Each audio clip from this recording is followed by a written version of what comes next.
দর্শক বন্ধুরা নমস্কার, আপনারা দেখছেন মিনালি নিয়ে নেন। আমি রয়েছি রাজীব আপনাদের সাথে। আজকে আমি যেই জায়গাতে রয়েছি দর্শক বন্ধুরা, আপনাদেরকে জানিয়ে রাখছি, আমি ত্রিপুরা বিধানসভার যে 20 নাম্বার কনস্টিটিউন্সি রয়েছে সেই এলাকাতে রয়েছি। আমি এই এলাকাতে কেন রয়েছি সেটা আপনাদেরকে আমি ধীরে ধীরে বলছি। আমি একটা বিদ্যালয়ে রয়েছি, সেই বিদ্যালয়টির নাম হচ্ছে নিবেদিতা শিশু নিকেতন। আজকে 25 বছর শেষ হয়ে প্রায় 26 বছর অতিক্রান্ত হতে চলেছে। এই বিদ্যালয়টি চলছে, যারা যারা আপনারা দেখতে পাচ্ছেন আমার পেছনে যারা যারা রয়েছেন ওনাদের সহযোগিতায় চলছে। এবং আপনারা শুনলে অবাক হবেন, 100% অ্যাচিভমেন্ট রয়েছে এই বিদ্যালয়টির। এই বিদ্যালয়টি ওনারা কিভাবে পরিচালনা করছেন এবং বক্সনগর এলাকায় বর্তমানে এই বিদ্যালয়টি একটি নাম করেছে।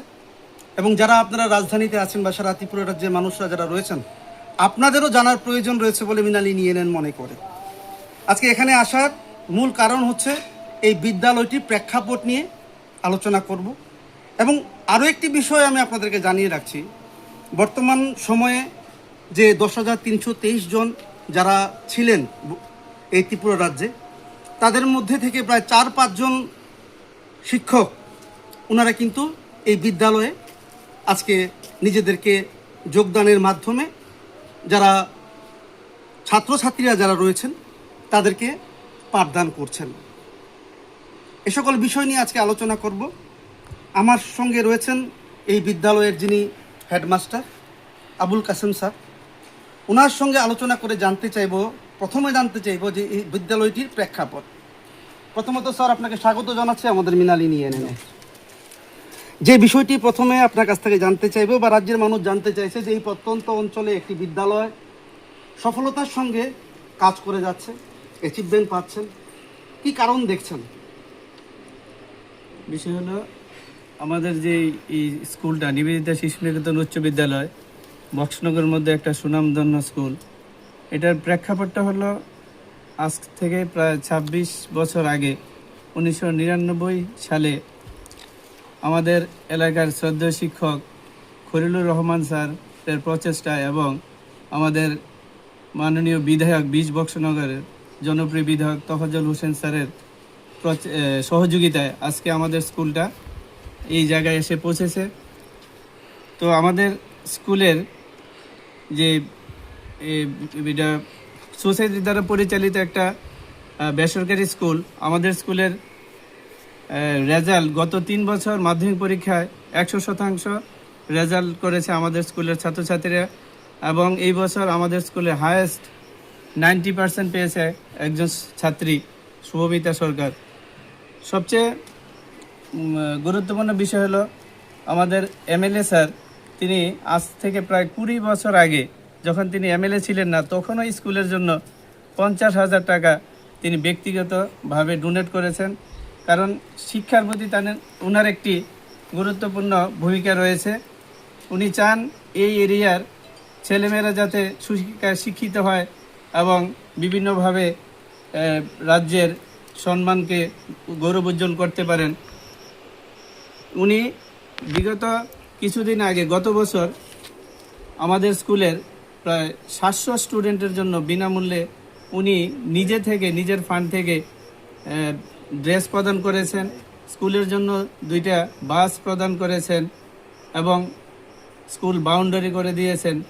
বিভিন্নভাবে উনি সহযোগিতার হাত বাড়িয়ে দিয়েছেন। ওনার প্রচেষ্টায় আজকে আমরা এই জায়গায় এসে পৌঁছতে পেরেছি। আমরা চাই আমাদের ভবিষ্যতে যাতে আমাদের স্কুলের প্রতি ওনার একটা সুদৃষ্টি থাকে এবং আমাদের দিন দিন স্টুডেন্ট সংখ্যা বাড়ছে, আমাদের রুমের সংকুলন হচ্ছে।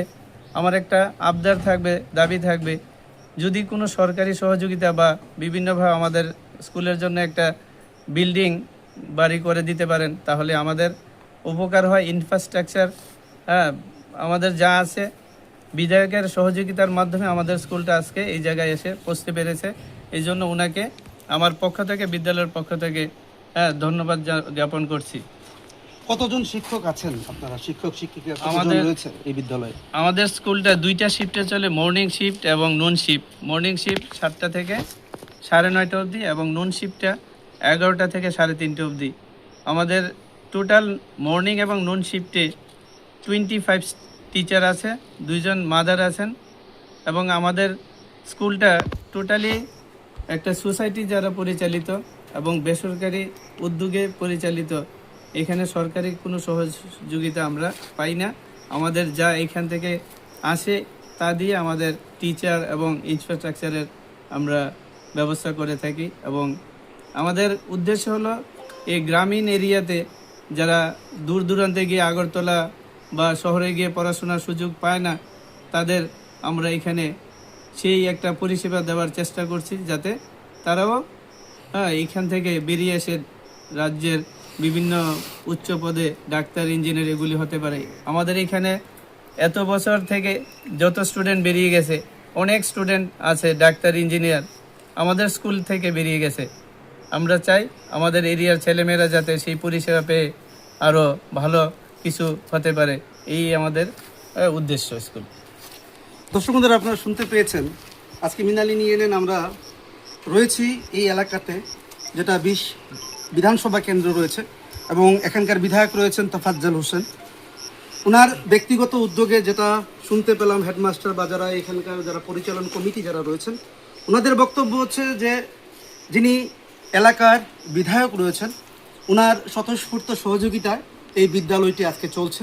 উনি চেষ্টা করছেন যাতে বিদ্যালয়টি আরও ভালোভাবে চলতে পারে এই এলাকাতে, এবং বিশেষ করে অনেক ছেলেমেয়েরা যারা রয়েছেন এই গ্রাম অঞ্চল, যেহেতু গ্রাম অঞ্চল, অনেকের মা বাবা চাইছেন যে ছেলেমেয়েদেরকে একটা উচ্চ শিক্ষায় শিক্ষিত করবেন, কিন্তু সবার পক্ষে সম্ভব নয়। আগরতলা বা এই এলাকা থেকে বেরিয়ে গিয়ে সেই টাকা জোগাড় করে ছেলেমেয়েদেরকে পড়াশোনা ওনারা করাবেন, চেষ্টা করেন, কিন্তু সামর্থ্য না থাকা কারণে ওনারা করতে পারেন না। কিন্তু এই সকল বিদ্যালয়, যেটা আমি এখন বর্তমান সময়ে যেখানটা দাঁড়িয়ে রয়েছি, এই সকল বিদ্যালয়ে কিন্তু ওই সকল মা বাবাদের যে আশা আকাঙ্ক্ষা রয়েছে, সেটা কিন্তু কোনো না কোনোভাবে সেটা কিন্তু ফিল আপ করছে, তার বলার অপেক্ষা রাখছে না এই মুহূর্তে। তো আপনাদের সঙ্গে পরিচয় করিয়ে দিলাম এই নিবেদিতা শিশু নিকেতন, যেটা একটা হাই স্কুল রয়েছে, কিভাবে চলছে। এবং আপনারা দেখতে পাচ্ছেন, আমি বিশ্বজিৎকে বলবো, আপনারা দেখতে পাচ্ছেন বিদ্যালয়ের যে অবস্থা রয়েছে, অনেকটা বিদ্যালয় কিন্তু বাড়িয়ে দেওয়া হয়েছে, মানে চেষ্টা করছেন ওনারা, দিন দিন বাড়াচ্ছেন। এবং পাশাপাশি আরেকটা কথা হেডমাস্টার স্যার বলেছেন যে লোকাল বিধায়ক সহযোগিতা করছেন, কিন্তু ওনারা আশা করছেন সরকারি যদি একটা সহযোগিতা ওনারা পান, তাহলে এই বিদ্যালয়টি সামনের দিন আরও অনেকটা এগিয়ে যাবে, ওনারা কিন্তু আশা ব্যক্ত করছেন। ক্যামেরাম্যান বিশ্বজিতের সাথে আমি রাজীব, মৃণালিনী, বক্সনগর।